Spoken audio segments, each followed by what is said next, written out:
साहब ने हमको बुलाया वहाँ पे, वो बोले मुझे अभी 15 दिन के बाद इंटरव्यू है और तुम्हें आगरा में ही सिलेक्ट यहीं पे ज्वाइन करना है। मैं बोला नहीं सब घर पे सब है, फैमिली वगैरह है, जाना है वापस, वालिदैन है। तो उन्होंने मेरा नो ऑब्जेक्शन सर्टिफिकेट ठुका दिए और 3 महीने का पेमेंट ठुका दिए डायरेक्टर सर ने आगरा से कि कुछ भी करके इसको ज्वाइन करा के ले जाए करके। मगर मैं वापस घर आ गया। उसके बाद यहाँ मेरा आखिरी 1 महीने में सिलेक्शन हो गया मेडिकल ऑफिसर बोलते 2016 में। फिर मैंने चिट्ठी लिखी दरख्वास्त किया सर को, मेरा सिलेक्शन हो गया, आपका नो ऑब्जेक्शन सर्टिफिकेट मेरे को 90 डेज के अंदर चाहिए, नहीं तो ये सर्विस मेरी जा सकती है।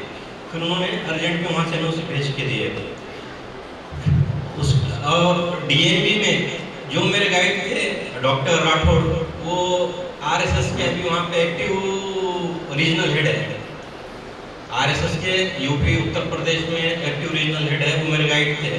लेकिन मोहब्बत और एहतराम का ये आज भी सिलसिला है कि वो मेडिकल सुपरिटेंडेंट बने। आज भी अगर मेरा फ़ोन गया तो फर्स्ट कॉल पे मेरे को रिस्पॉन्स देते हैं, कभी कट नहीं करते मेरा फ़ोन अभी भी, या कुछ भी रात में अभी भी उनके इनको अगर फ़ोन आते हैं। तो बोलने का मकसद ये है कि माहौल कितना भी ख़राब हो, अगर आपका में एहतराम है कुछ है तो आपको वो लोग भी दूसरे लोग भी चाहते हैं। और इसी तरह भी 6 साल सर्विस के बाद मेरा MPSC class 1 cat medical officer group में सिलेक्शन हुआ है, क्लास 1 कैडर में। तो ठीक है, हालात तो 5-8 साल मेरे ज़िंदगी के बहुत ख़राब थे, लेकिन कभी मैंने 15 साल में ज़बान पे कभी शिकवा भी इस्तेमाल नहीं किया और कोई तकरीर में ये बात नई चीज़ें नहीं बताई। और अभी भी 3 बार मैं मेरे दोस्त को बोला कि मेरी कुछ भी हो जाए तकरीर ड्रॉप कर देना, अपने तकरीर के लिए स्टेज पर बुलाना नहीं है। वो बोले नहीं, कुछ भी करो, बस मेरे लिए 5 मिनट बोलो। इतना कहकर मैं अपने लफ्ज़ खत्म करता हूँ। शुक्रिया।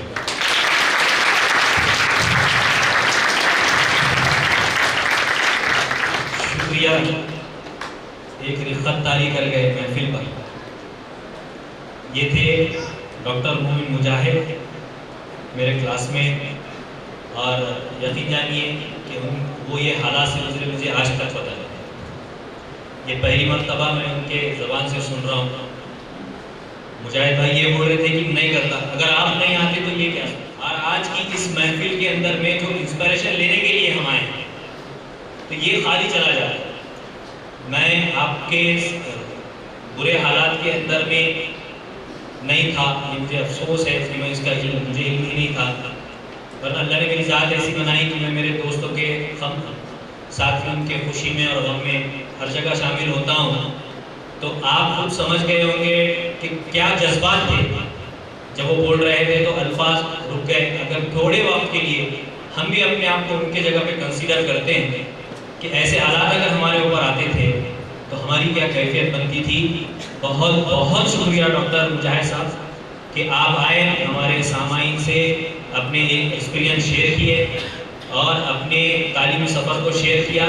इतने प्रेशर में होने के बावजूद भी नहीं डगमगाए।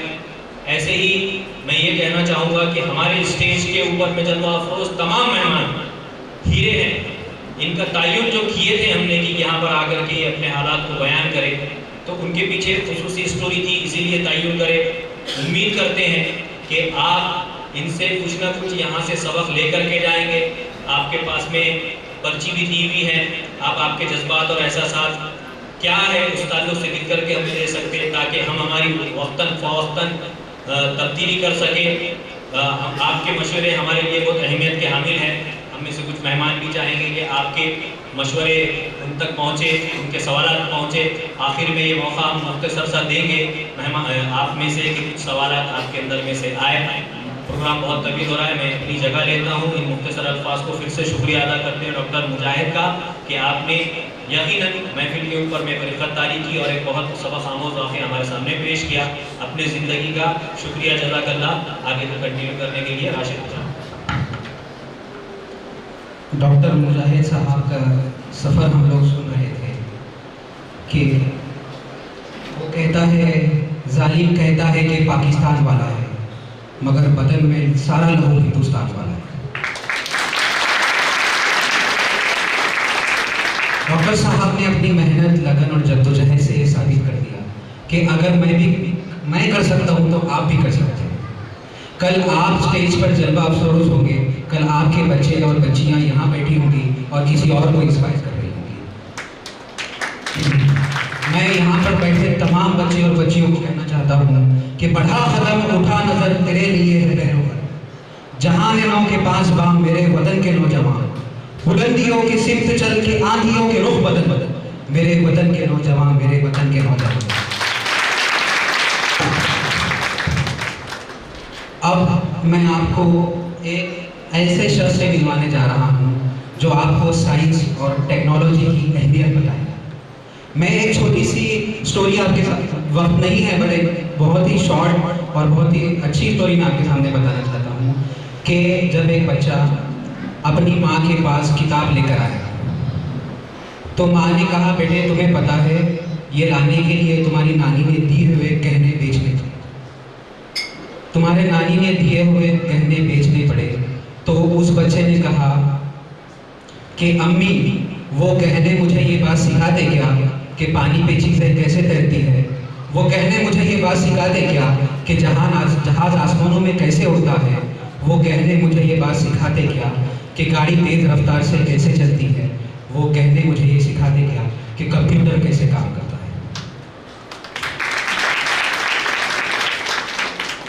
मेरे बहुत ही अजीज दोस्त और सीनियर जिनको मैं मधु करने जा रहा हूँ, उनका तालीमी सफ़र ऐसा है कि उन्होंने औरंगाबाद के इकरा उर्दू बॉयज़ हाई स्कूल से तालीम हासिल करके रहमानी खटियात से वाकिफ़ होंगे, उसमें उनका इंतखाब हुआ था और वहाँ से उन्होंने कड़ी मेहनत जद्दोजहद और कंटिन्यू 2 साल ईद पर भी अपने घर नहीं जाते थे और स्मार्टफोन उनके बाद अपने एमटेक के बाद उन्होंने अपना स्मार्टफोन लिया। आज के बच्चे स्मार्टफोन के बगैर जिंदा नहीं रह सकते। उन्होंने इतनी कड़ी मेहनत से जद्दोजहद से आईआईटी में दाखिला, आईआईटी खड़गपुर में अपना मकाम हासिल किया और वहाँ पे आला तालीम हासिल की, एमटेक की तालीम हासिल की और उसके बाद अमेरिका की एक बहुत बड़ी कंपनी में अपनी खिदमत अंजाम दे रहे हैं। मेरी मुराद है जनाब यजीद भाई से कि वो आए और अपने सफ़र के बारे में हमारी रहनुमाई फरमाए, हमें बताए और बच्चों को इंस्पायर करें कि वक्त को ज़ाय नहीं करना है। आपके पास जो वक्त है वो बहुत कीमती है, वो इतना कीमती है कि तमाम जहानों की जायदाद देकर भी आगे वापस नहीं ला सकते। मैं ज़्यादा वक्त ना लेते हुए आपको दावत देता हूँ कि वो वक्त का जहाज़ था, करता लिहाज क्या, मैं दोस्तों से हाथ मिलाने में रह गया। जनाब यजीद भाई।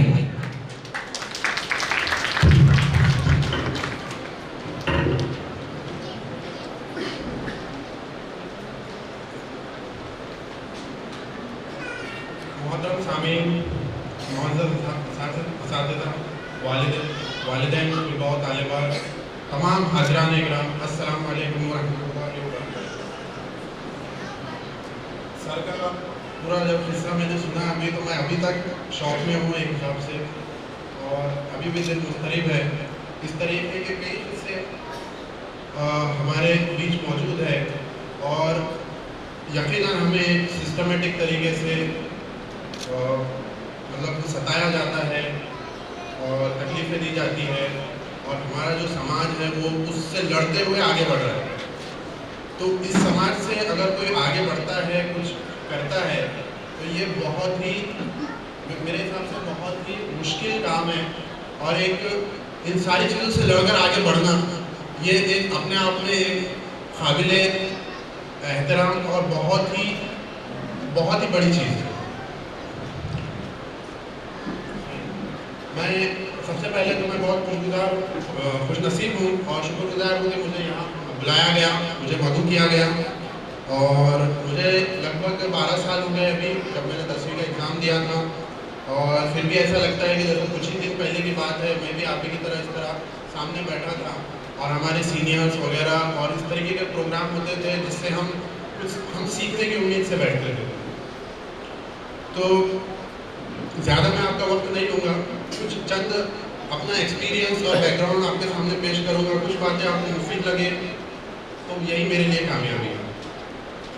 मैं औरंगाबाद का रहने वाला हूँ और Iqra Urdu school all India educational society Urdu medium से मैंने 10वीं तक की तालीम हासिल की है 2010 में मैंने 10वीं मुकम्मल की और अभी का जो सिलेबस है और हमारे वक्त जो सिलेबस था उसमें काफ़ी फ़र्क आ गया है। जब मैं मुझे याद है जब मैं 11वीं में गया उसी वक्त मेरी जो किताबें थी वो जो बच्चा 10वीं में था मेरा 1 साल जूनियर वो यूज़ नहीं कर सकता था, सिलेबस अपडेट हो गया। उसी तरीके से 1-2 साल के बाद मैंने चेक किया तो जो बच्चे हमारे जो जूनियर थे वो चीज़ें पढ़ रहे थे जो हम 11वीं-12वीं में पढ़ रहे हैं, वो लोग 8वीं 9वीं और 10वीं में पढ़ रहे थे। तो काफ़ी जो तो सिलेबस एडवांस हो गया और मुझे यकीन है अभी भी काफ़ी एडवांस होगा उससे तो जो मैंने पहले देखा था। उसके अलावा अंग्रेज़ी का चलन भी काफ़ी बढ़ चुका है। पहले एक ऐसा सोच थी कि उर्दू मीडियम का बच्चा ज़्यादा आगे नहीं जा सकता, इंग्लिश मीडियम काफ़ी, फिर आजकल तो ऐसा हो गया है कि हम लोग मूवीज़ से ज़्यादा सीखते हैं और वालिदैन से उनसे कम सीखने को मिलता है। तो काफ़ी सारी मूवीज़ भी आ रही है जो हमें इस तरीके की सबक देती है कि इंग्लिश मीडियम और उर्दू मीडियम इनसे फ़र्क पड़ता है। उर्दू मीडियम का जो बच्चा होता है उसको तकलीफ़ होती है थोड़ी जब वो 11वीं में जाता है। मुझे याद है जब मैं 11वीं में एडमिशन हुआ, 11वीं में मैंने दाखिला लिया तो पूरा का पूरा सिलेबस इंग्लिश मीडियम था। सारी किताबें साइंस मैथ्स जो हम उर्दू में पढ़ते आते थे वो इंग्लिश में था। तो ये जो चेंज था ये काफ़ी एक बहुत बड़ा चेंज हो जाता है। भले ही मैं खुशनसीब रहा बचपन से कि मैं तालीम में अच्छा था, काफ़ी चीज़ें मेरे लिए कंपेरेटिव टू अदर्स मैं आसानी से पढ़ पाता था, याद रख पाता था, इंग्लिश में भी मुझे काफ़ी महारत हासिल थी। उसके बावजूद मुझे लगभग 2-3 महीने लग गए कि इंग्लिश की मोटी मोटी किताबें देखकर उनको समझने के लिए, क्योंकि जब 10वीं तक हम ऐसा पढ़ते हैं जैसे कि इंग्लिश हम पढ़ रहे हैं और वो एक स्टोरी है, कोई राजा है और उसका या फिर ये सिनोनिम क्या है, एंटोनिम क्या है, इस तरीके के सवाल होते हैं, या फिर एक पोयम है, वे पोयम में ऑथर क्या कहना चाहता है। लेकिन जब हम साइंस और रियाजी इंग्लिश में पढ़ते हैं तो उसमें काफ़ी फ़र्क है। आप इंग्लिश पढ़ रहे हो, आप कुछ एक थ्योरम और कुछ क्या कहेंगे उसमें, कुछ एक थ्योरम या फिर एक कॉन्सेप्ट आप सीख रहे हो, आपसे एट द एंड ये नहीं पूछा जाएगा कि ऑथर का क्या कहना है या सिनोनिम और एंटोनिम क्या है। तो इससे काफ़ी एक फ़र्क पड़ता है। लेकिन जैसे यहाँ पे अब 8th से ही फाउंडेशन कोर्स स्टार्ट हो रहा है, तो मैंने जो तैयारी की थी JEE की, नीट से तो नीट मैंने नहीं किया, मैंने JEE इंजीनियरिंग किया है 12वीं के बाद, तो मैंने उसकी 2 साल तैयारी की थी। तो 8वीं से अगर आपको ये चीज़ें पढ़ाई जा रही है और एक फोकस से आपको पढ़ाया जा रहा है तो इससे बहुत असर पड़ेगा, क्योंकि जो तकलीफ़ें या फिर जो परेशानी 2 साल में या फिर जो चेंज मुझे आया था 10वीं से 11वीं के बाद, ये आपको फेस नहीं करना पड़ेगा। आपके पास बहुत एक एम्पल टाइम है, काफ़ी टाइम है जिसके ऊपर आप मेहनत कर सकते हो। जो सब्जेक्ट आपका कमज़ोर है उस पर आप मेहनत कर सकते हो। उसके अलावा वो दूसरी चीज़ होती है जो 4th 5th या 6th या जो बच्चा जो प्राइमरी स्कूल में पढ़ता है तो उसमें बहुत बेसिक कॉन्सेप्ट्स होते हैं, लॉजिक होते हैं। जैसे कि मान लीजिए बेसिक HCF LCM बच्चा पढ़ता है तो दिमाग कहाँ करना है उसे पता नहीं रहता, या फिर एक बेसिक चीज़ें होती है जैसे इकाई दहाई ज़रब तकसीम, कुछ फैक्टर्स वगैरह, बहुत बेसिक चीज़ें हैं।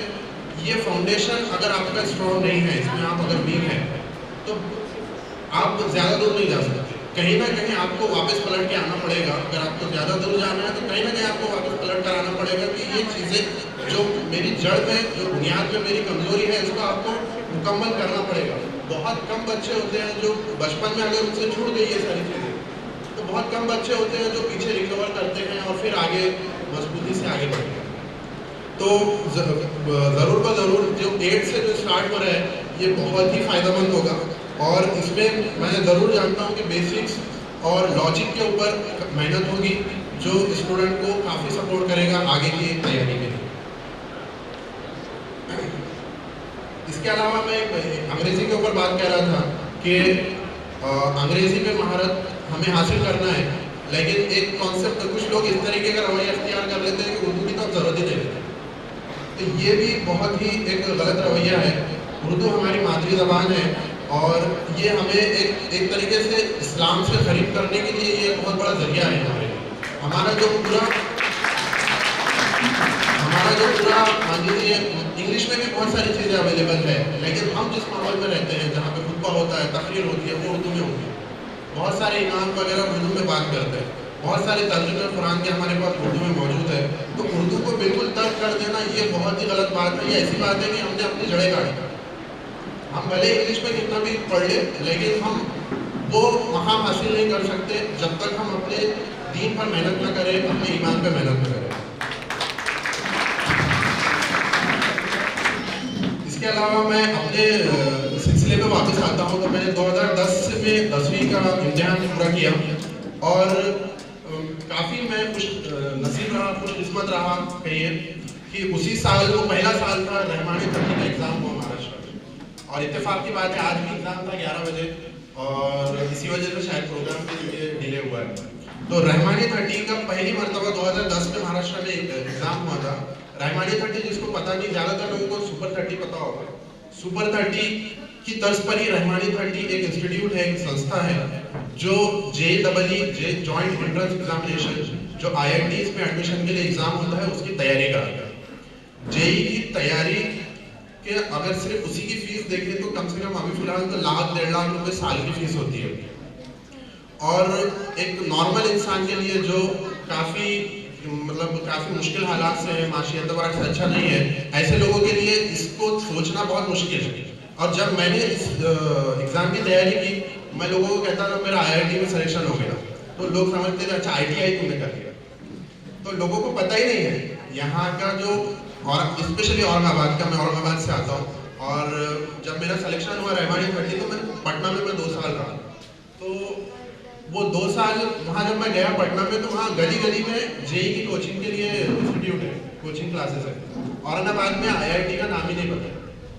यहाँ पे जब भी बच्चा 10वीं पास करता है तो बहुत हो गया, महाराष्ट्र के स्टेट के जो कॉलेजेस है वहीं पे उसी तक वो सीमित रह जाता है। उसको पता ही नहीं है कि ये भी कोई एक चीज़ है जहाँ पे हम टारगेट कर सकते हैं, अचीव कर सकते हैं, जो हमारे लिए बेहतर है। हमको पता ही नहीं, जब हमें पता ही नहीं तो हम तैयारी क्या करेंगे।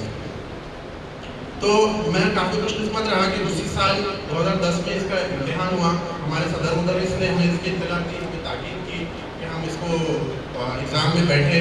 और जब मैंने एग्ज़ाम दे दिया, लगभग 1 माह भी बीत गया, तो उसके बाद मैं भूल भी गया था कि कहीं मैंने एग्ज़ाम दिया है।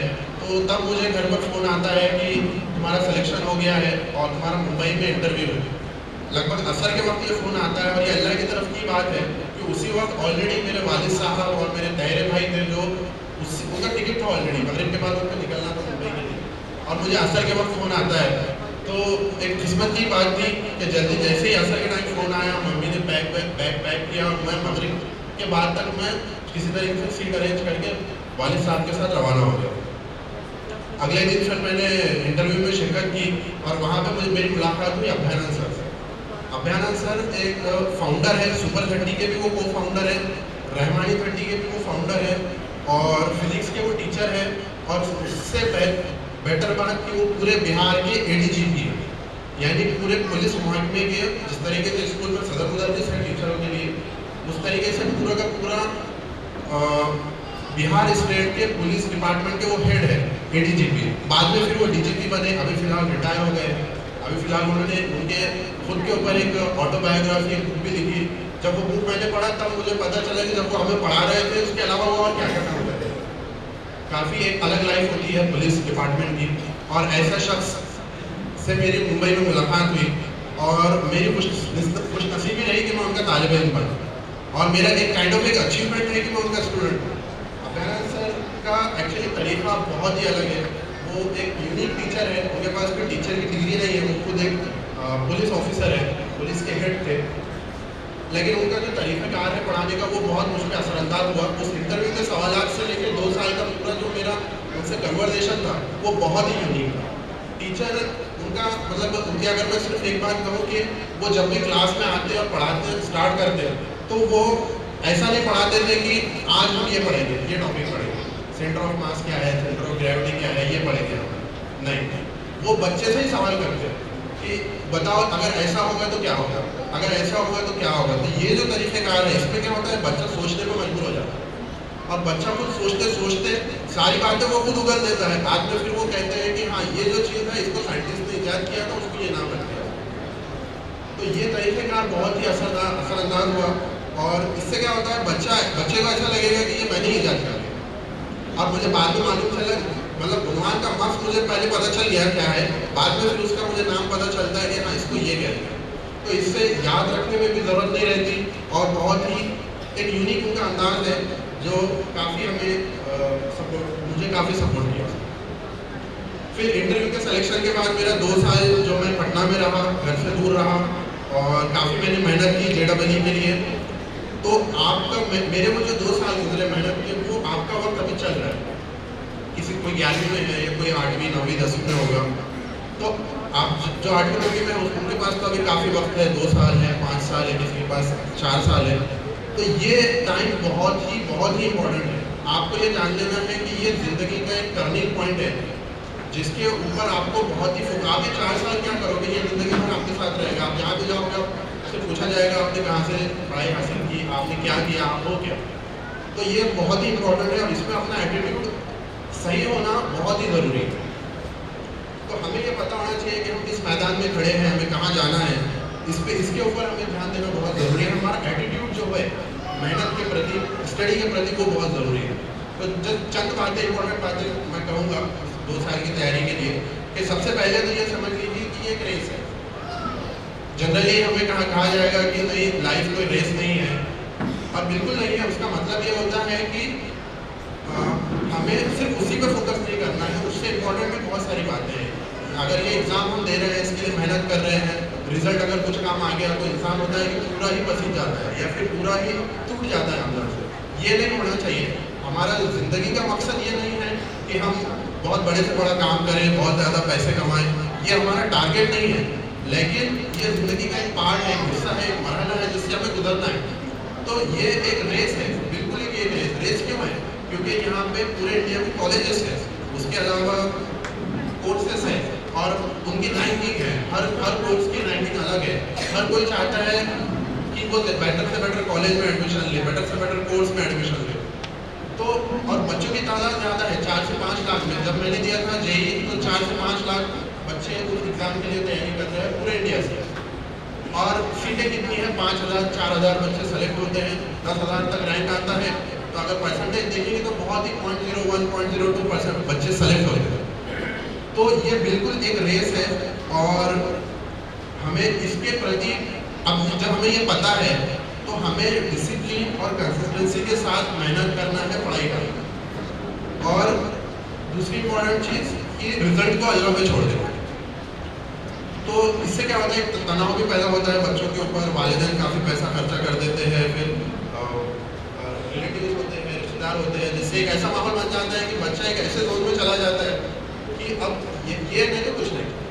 ऐसा नहीं होना चाहिए। हमें मेहनत करने, जहाँ तक मैदान दिख रहा है फुल मेहनत करना है, वहाँ तक पहुँचने के लिए पूरी कोशिश करना है। लेकिन जो रिजल्ट आएगा उसके ऊपर हमें इत्तेफा कर लेना चाहिए, उसके ऊपर हमें सुकून आ जाना चाहिए कि हाँ ये मेरा रिजल्ट है। इतना एनर्जी हमारे अंदर बाकी रहे कि हम पूरे तरीके से टूट ना जाए कि ये ज़िंदगी का आखिरी मरहला है। तो मैं कह रहा था कि डिसिप्लिन और कंसिस्टेंसी बहुत ज़रूरी है।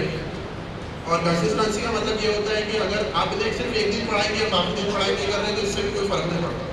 और आप रेगुलर पढ़ाई कर रहे हो और एक आध दिन आपने पढ़ाई नहीं की तो उससे भी कोई फ़र्क नहीं पड़ता। अगर डिसिप्लिन की जब भी बात आती है तो बच्चे कहते हैं 6-7 घंटे, मैं 6 घंटे पढ़ रहा हूँ, 7 घंटे पढ़ रहा हूँ। मैं कहता हूँ उससे फ़र्क नहीं पड़ता। जब एक स्ट्रेस और प्रोडक्टिविटी का अगर हम ग्राफ बनाएं तो अगर स्ट्रेस 0 है तो काम भी नहीं होता है।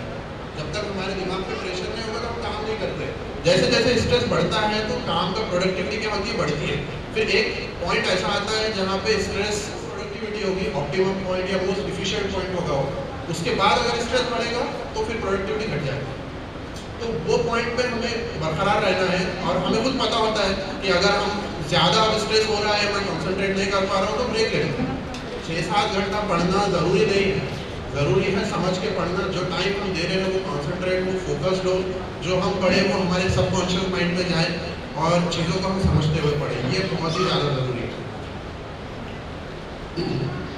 दूसरा मुझे ये कहना था कि कंपटीशन जो होता है ये हेल्दी कंपटीशन होना चाहिए अपने आपस में। जनरली क्या होता है कि मैं जब कह रहा हूँ 4 से 5 लाख बच्चे हैं, रेस है, कंपटीशन है, बिल्कुल कंपटीशन है। लेकिन ध्यान में ये रखिए आपके साथ जो बच्चे पढ़ रहे हैं 30-40, जब रहमान फंडी में थे तो 30 लोग होंगे, तो वो 30 लोग तुम्हारी टीम है। ऐसा समझ लो कि वो 30 लोग मिलकर तुम अगेंस्ट 4-5 लाख बच्चों से लड़ रहे हो। उसको अगर ये 30-40 लोगों को ही अगर तुम कंपटीशन बना दोगे तो ऐसा हो जाएगा तुम अकेले हो और तुम 4-5 लाख लोगों बच्चों से लड़ रहे हो। तो अपने जो साथ में जो बच्चे पढ़ रहे हैं उनमें इत्तेहाद होना चाहिए, एक साथ पढ़ाई करनी चाहिए। कोई बच्चा किसी में अच्छा है, कोई बच्चा किसी में अच्छा है, तो एक दूसरे की मदद करना ये बहुत ही ज़्यादा ज़रूरी है। रहमानी 30 में ये मेरा परफेक्ट ऑब्जर्वेशन था। हमारे सर ने भी यही बात कही कि वहाँ पर मैनेजमेंट का कुछ दिक्कत थी, कभी टीचर्स अवेलेबल थे, कभी नहीं थे, फ्री कोचिंग थी। तो इसमें एक वर्ड होता है सिनर्जी, यानी सिंक्रोनस एनर्जी। जब अकेले हम काम करते हैं तो एक एनर्जी जनरेट होती है, लेकिन जब एक टीम मिल के काम करती है कोई एक मकसद के तहत, तो उसे कहते हैं सिंक्रोनस एनर्जी। तो सिनर्जी एनर्जी इंडिविजुअल एनर्जी से बहुत ज़्यादा होती है। तो कभी भी काम करें तो टीम समझ के काम करें। और तीसरा नुकता ये है कि अपने सीनियर से टच में रहे, 11वीं 12वीं जो आपसे 1 साल आगे है, 2 साल आगे है, उनकी कुछ 1-2 पॉइंट पे ऐसे इंपॉर्टेंट हो जाएंगे जो टीचर भी वो फ्राहम नहीं कर सकते एक्चुअली, क्योंकि वो बंदा वो सीनियर आपको उस मरहले से जा रहा है जिससे आप जल्द जाने वाले हैं। और चौथा बस ये कहना था कि रिजल्ट पे फोकस नहीं करना है, मेहनत पूरी करनी है, रिजल्ट पे फोकस नहीं करना है। और एक आखिरी बात ये कहना है कि खुद को कमतर नहीं समझना है। और बहुत हर एक का बैकग्राउंड अलग अलग होता है, कोई माशी एतबार से फैमिली अच्छी होती है, कोई बहुत सारे मुश्किल हालात से गुजरते हैं, तो काफ़ी बच्चे अपने आप को कमतर समझने लगते हैं और कंपेयर करते हैं एक दूसरे। हर एक की ज़िंदगी अलग है। अल्लाह किसी को शुक्र से टेस्ट कर रहा है तो किसी को सब्र से टेस्ट कर रहा है। बाकी बस यही मुझे कहना था, कुछ चंद बातें आपके सामने रखनी थी। जो नुक्ते मैं कह रहा था उसमें बस यही एक आखिरी शेर पे मैं अपनी बात खत्म करूँगा कि ख्वाहिश से नहीं गिरते फल झोली में, वक्त की शाख को मेरे दोस्त फलाना होगा, कुछ नहीं होगा अंधेरों को बुरा कहने से, अपने हिस्से का दिया खुद ही जलाना।